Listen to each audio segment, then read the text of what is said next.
Namaste. Good evening to all. Myself, Dr. Nilofar Sheikh. I am Associate Professor and Gynec Consultant at JS Ayurved Mahavidyalay, Nadyad, Gujarat, India. I did my post-graduation from well-known Institute of Ayurveda, IPGT and RA, Gujarat Ayurveda University, Jamnagar. And today I am going to discuss about the postpartum blues and Ayurveda. So here I am sharing my PowerPoint presentation in front of you.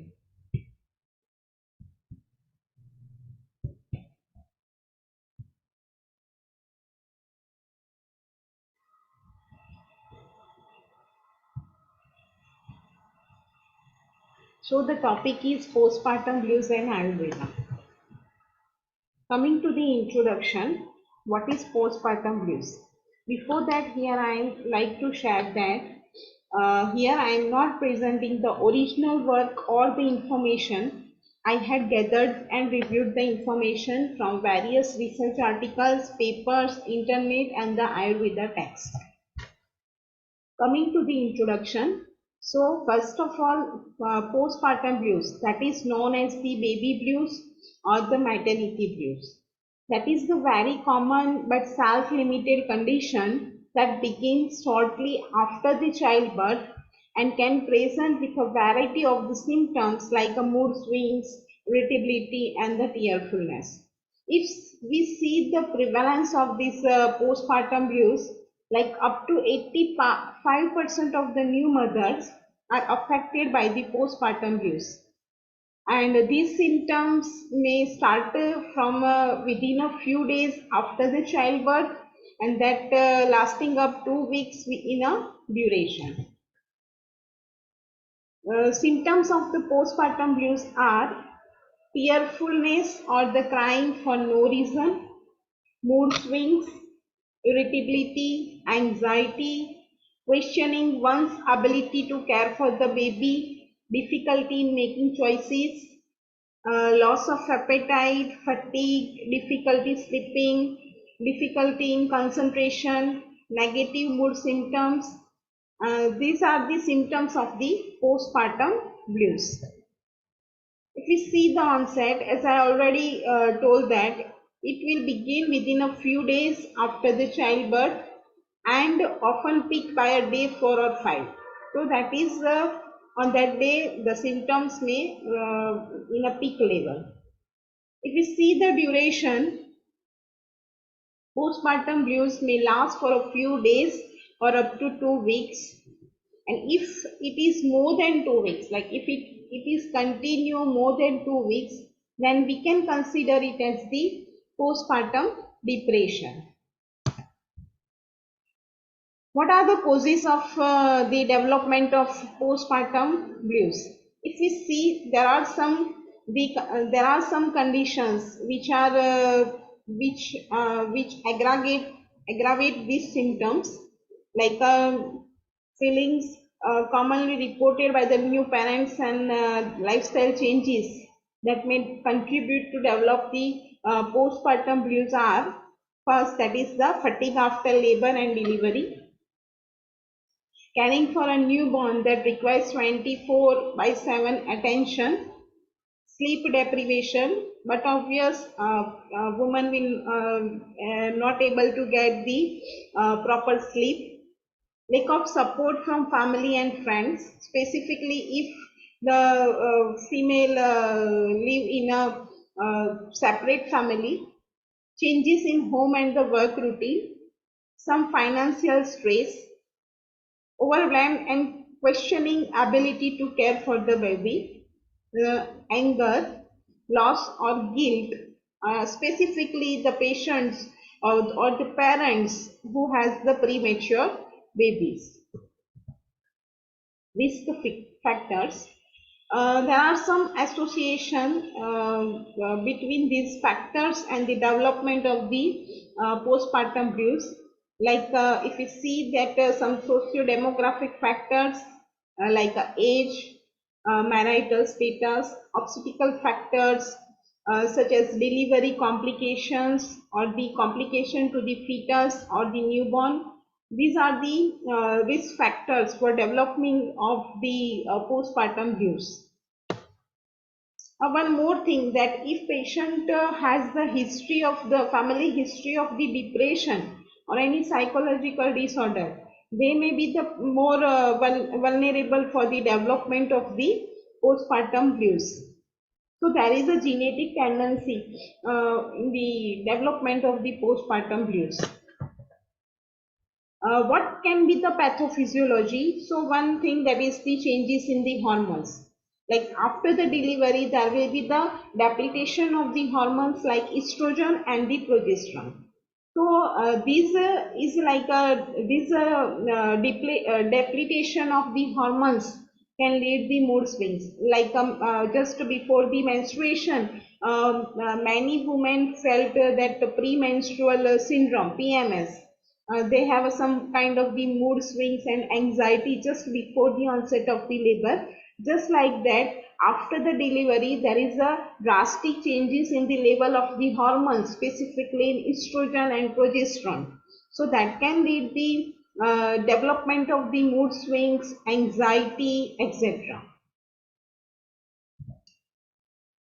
Some other factors, like there is the changes in the cortisol, HPA axis, tryptophan, prolactin, thyroid hormone. So if patient has the history of hypothyroidism, then it is more prone for the development of the postpartum blues. Like thyroid have some function or that can play a role in the formation in the development of the postpartum blues.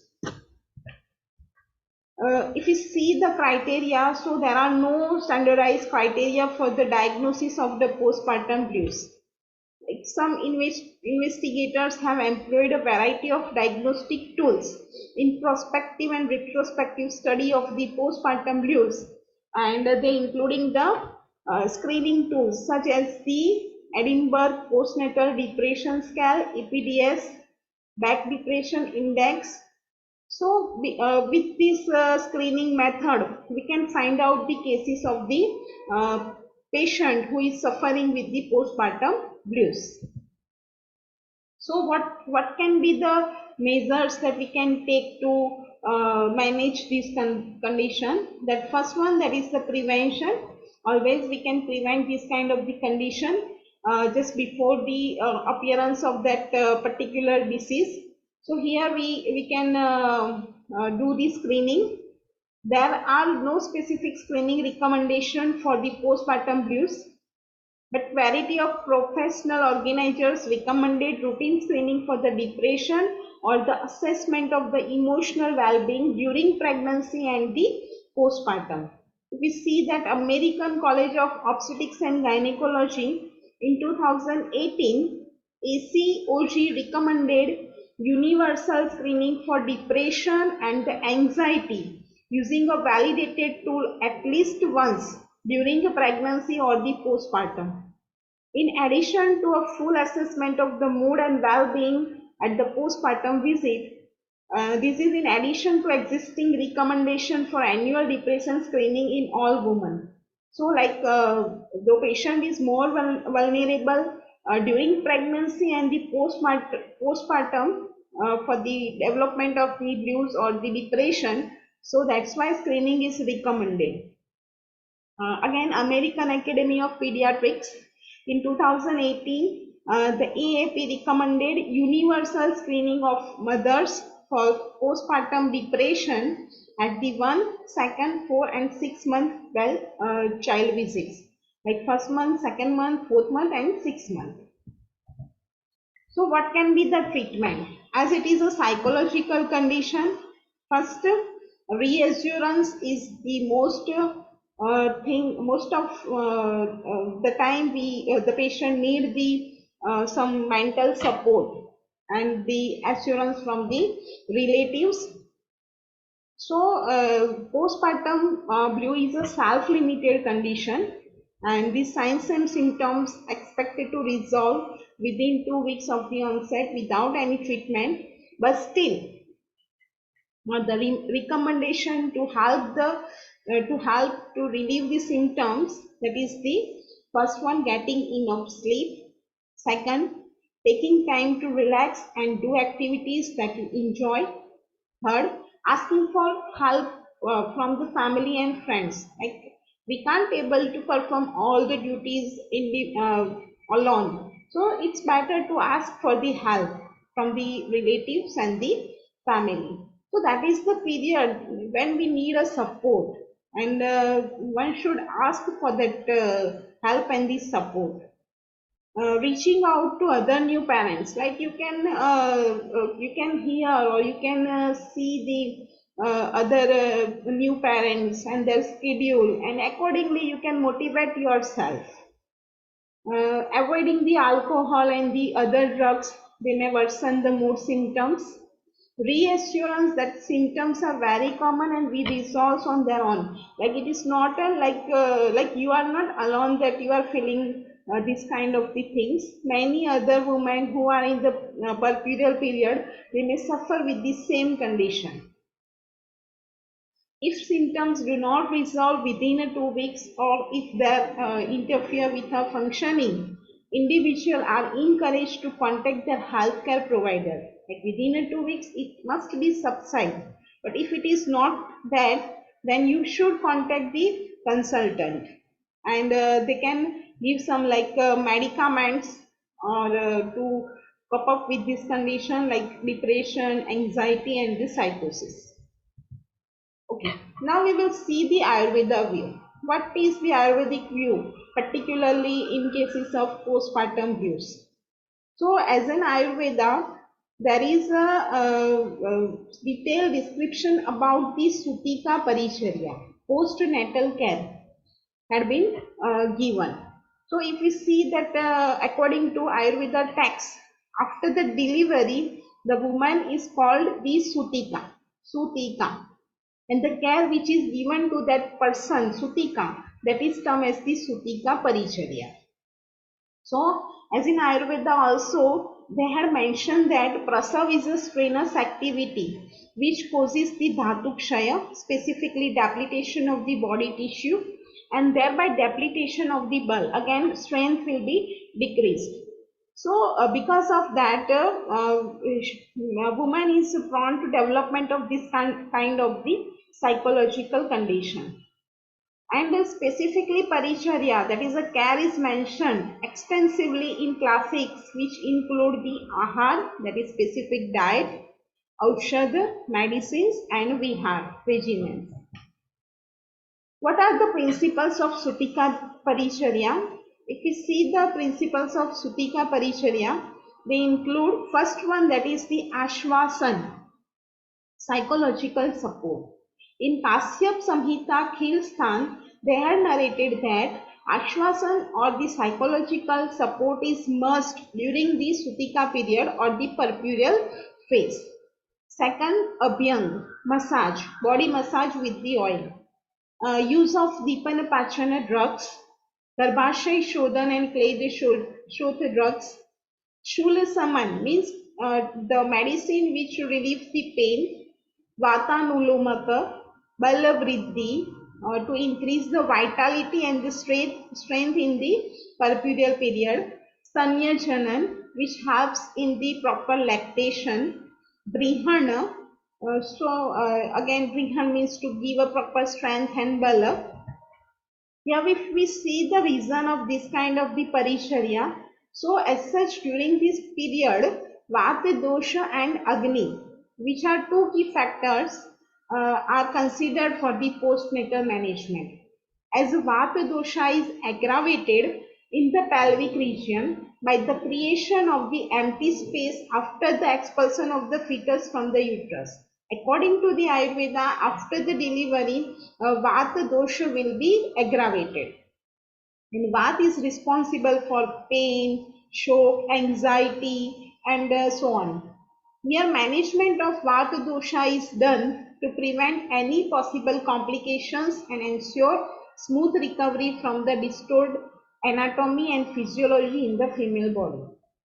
The digestion system and the capacity if we see the digestion capacity, that is referred as the Agni. Again, there is the changes in the Agni due to physiological changes during pregnancy. Therefore, protection and the stimulation of the digestion capacity by the diet and herbs that we call the Dipana and Pashan, which is more effective during this period. After the Dipana and Pashana, nourishment therapy, that is the Brihana Karma, and the rejuvenation therapy, Rasayana Karma, that can be useful for the proper management of Vata and Agni dosha. According to the Ayurveda, Sutika Unmada or postpartum psychosis, it is a condition of it is a psychological condition which can be associated with insomnia and occurring in women who have recently delivered a baby. So there is a list of the diseases which can be occurred during this Sutika period, and that is termed as the Sutikavyapada.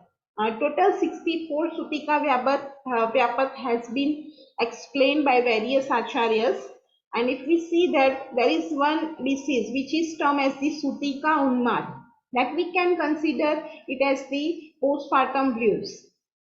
If you see this disease, the syndrome is often characterized by the mother's depression, delusions, thoughts of the harming either her infant or herself.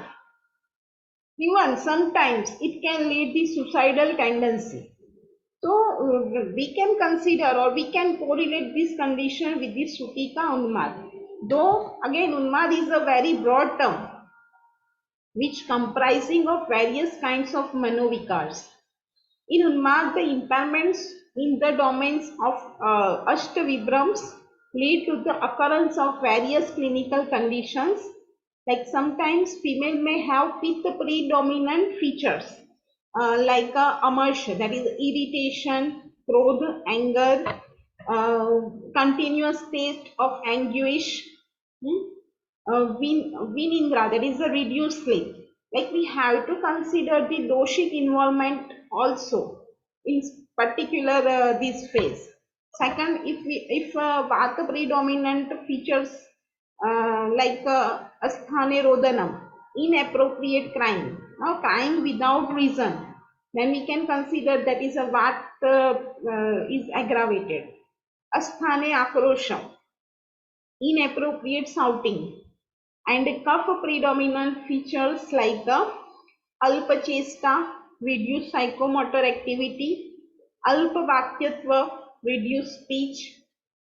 So because of the vata, pitta and kapha, according to the aggravation of the vata, pitta and kapha, we can manage this condition.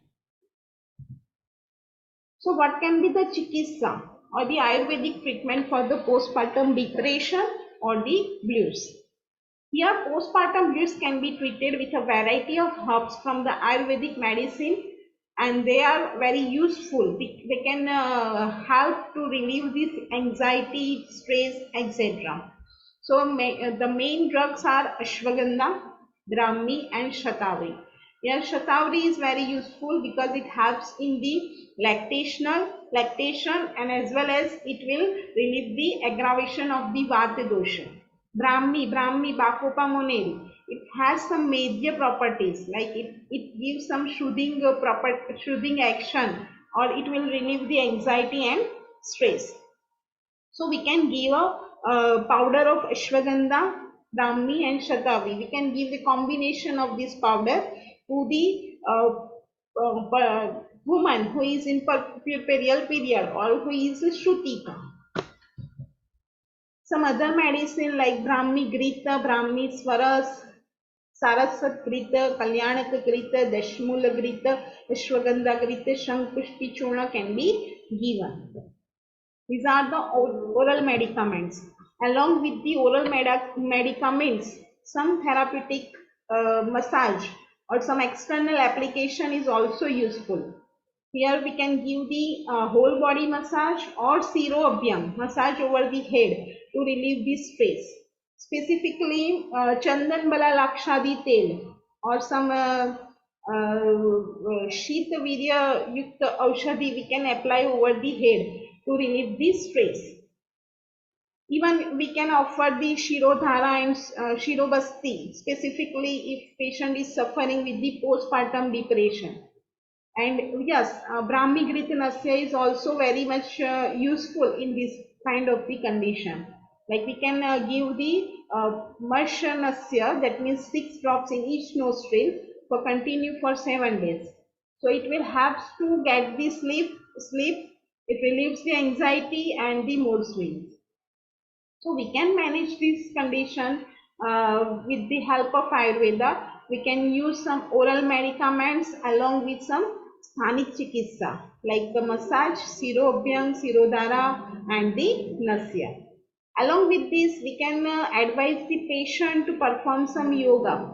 So postpartum blues can be effectively treated with the use of yoga and meditation, and patient can adopt any kind of the method for the yoga and meditation, and that gives some positive effect in cases of postpartum blues.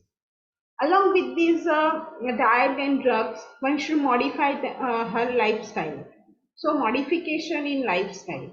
According to Ayurveda, lifestyle has some great impact on the particular person's health. So exercise, sufficient rest, stress management, that are the good examples. One should avoid the substances like alcohol and the narcotics. So, but obvious one should have this modification in lifestyle, and then they can relieve from this kind of the feelings. Coming to conclusion, so about 2 to 3 days after childbirth, some women begin to feel depressed, anxious and upset. They may feel angry with the new baby, their partners or the other children. And they also may have some cry for no reason, have trouble in sleeping, eating, making choices, question whether they can handle caring for a baby. So that is the normal thing. It is absolutely normal, and most of the women can feel this kind of the feelings during the puerperial period. But the thing is, one can manage this condition with the help of Ayurveda and other yoga and modification in lifestyle. So in Ayurveda, we can consider it as the Unmaga, and there are a number of medicines, and number of medicines and procedures are available to manage these postpartum blues. So thank you. Thank you for patience listening. And still, if you have any question, you can ask, or you can mail to this mentioned email address. Thank you. Thank you so much. Here, I like to thank Dr. Shekhar sir for providing an opportunity to speak on this topic and on this platform. Thank you. Thank you so much.